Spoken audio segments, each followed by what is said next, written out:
Yang berhak menjawab atas nama Islam tidak lain dan tidak boleh tidak adalah ulama. Yang berkata bahwa menurut Islam jawabannya ini. Itu yang punya wewenang itu hanya ulama, tidak ada yang lain selain ulama, tidak ada. Perhatikan siapa yang diseru oleh Hadratus Syekh di sini. Faya ayyuhal ulama. Faya ayyuhal ulama, maka wahai para ulama, wahai para ulama, wasadatul atqiya, dan sayyid-sayyid yang bertakwa. Siapa yang dimaksud sayyid ini?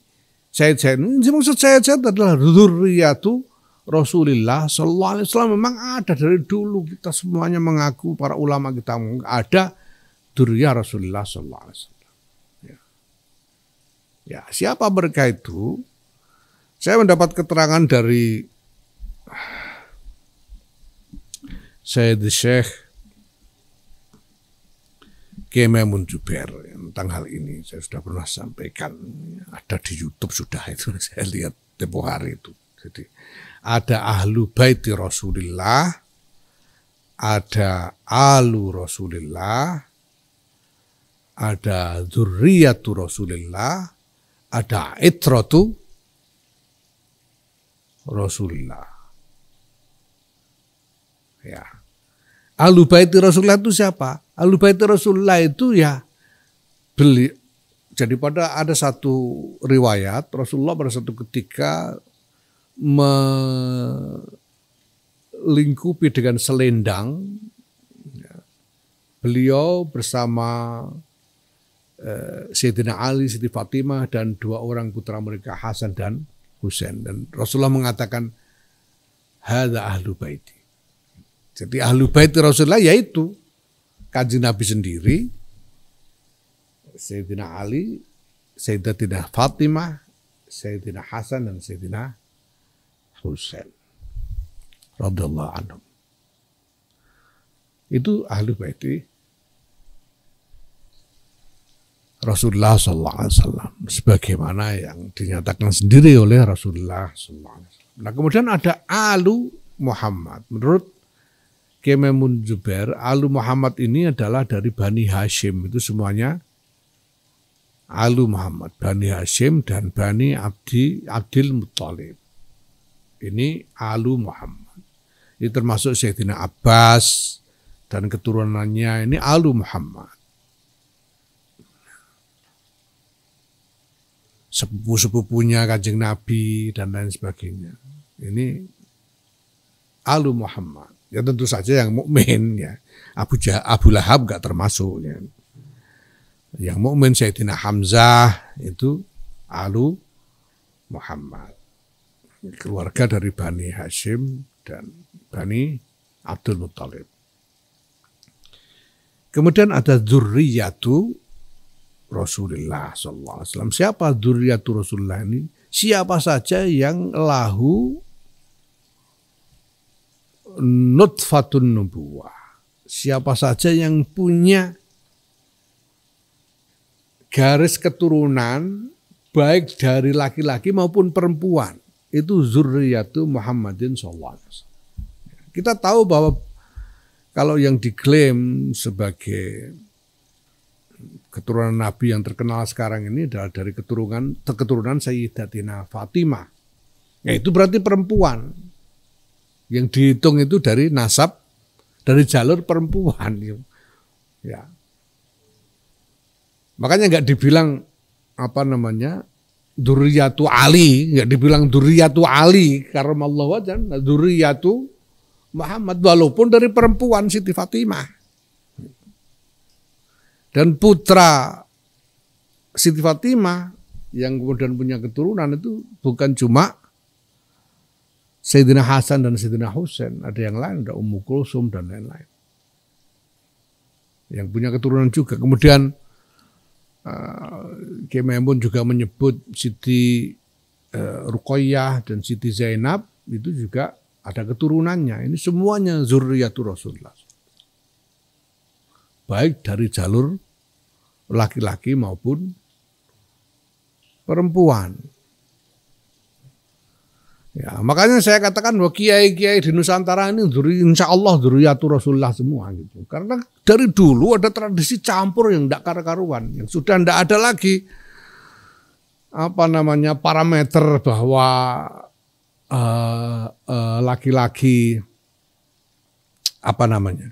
perempuan dari Bani Hashim atau Bani Mustafa di Nusantara atau Bani Abdul Muthalib di Nusantara ini perempuannya harus menikah dengan laki-laki dari Bani Hashim juga, itu dari dalam tradisinya tadinya tidak ada di Nusantara. Kenapa lah, orangnya belum banyak. Nah sekarang kalau ada Bani Hashim punya anak perempuan mau dikawinkan dengan Bani Hashim laki-laki sudah tidak ada lagi, ya terpaksa dikawinkan orang Jawa. Dikawinkan sama orang Sunda, orang Minang dan lain-lain. Jadi ini udah campur. Tapi semuanya dari keturunan itu memiliki nutfah nubuwah. Ini yang semuanya berhak disebut sebagai dzurriyyatu Rasulullah SAW. Itu sudah biasa dari dulu, itu campur tidak karu-karuan. Ya makanya juga jadi saya sempat pernah mengulas tentang nggak usah baca-baca lah soal ini, pokoknya tahulah ini Sadatul Atqiyah ini yang maksud adalah itu. Kemudian ada itratu Rasulullah SAW, karena Rasulullah bersabda ataraktu lakum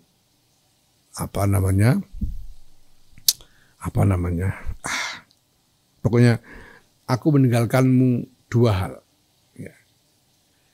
Ya idza tamassaktum bima lam tadil. Kalau kalian berpegang teguh pada dua ini, kalian tidak akan sesat. Yaitu apa? Kitabullah wa itrati. Rasulullah, kitabullah wa itrati. Kitabullah Quran wa itrati, dan itrahku. Atau kama qala sallallahu alaihi wasallam. Nah, itrah ini menurut Kiai Maimun adalah keturunan Rasulullah yang dari generasi ke generasi ini alim semua. Sampai ke Sayyidina Ali karramallahu wajhah ini sampai itu alim terus, nggak ada yang goblok, itu namanya itrah gitu. Kalau dari generasi alim terus itu baru itrah.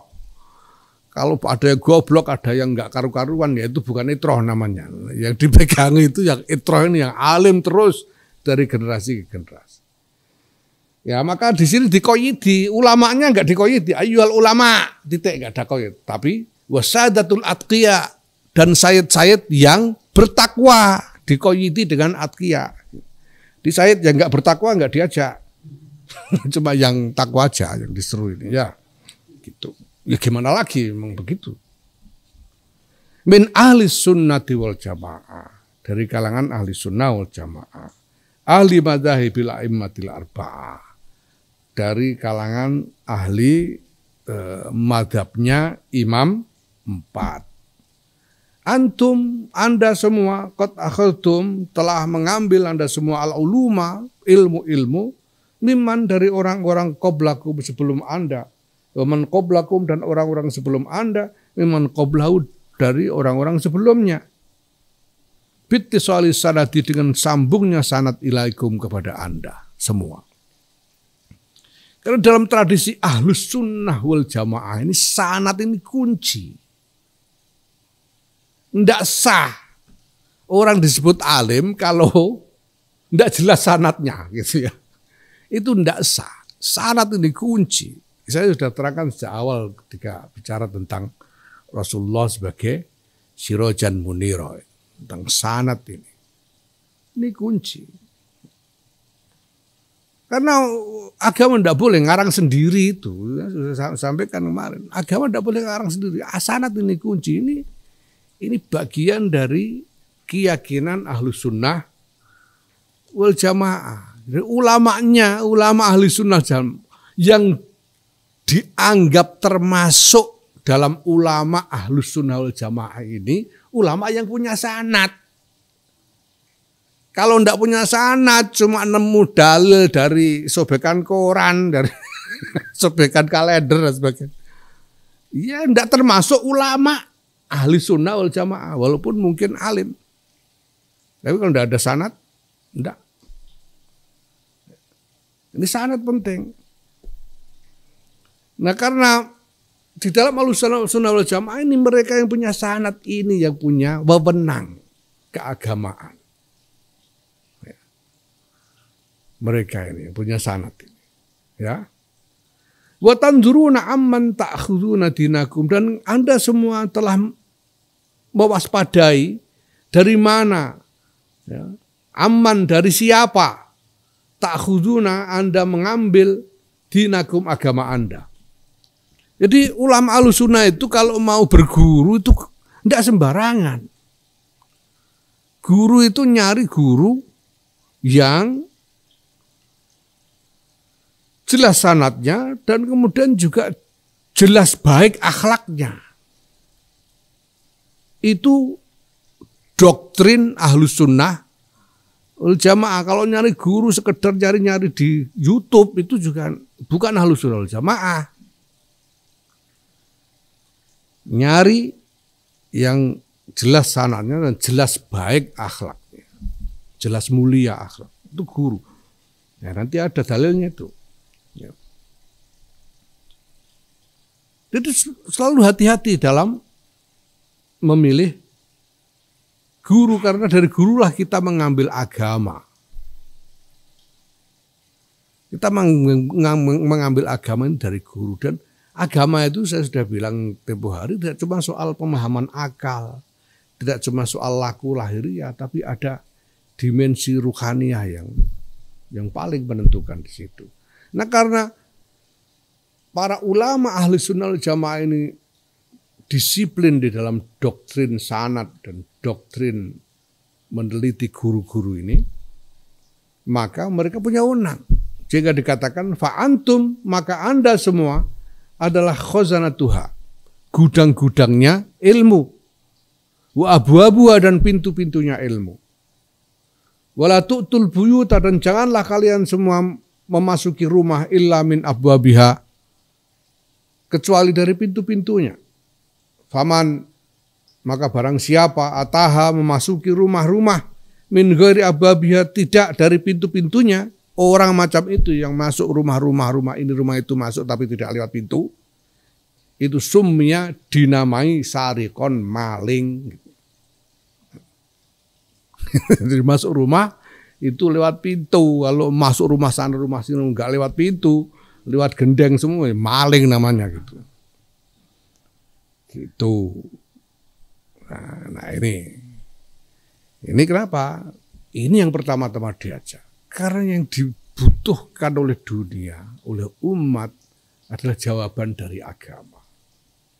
Dan yang berhak menjawab atas nama agama itu sekali lagi adalah ulama. Maka Hadratus Syekh Muhammad Hasyim Asy'ari memulai semua ini dengan menyeru para ulama.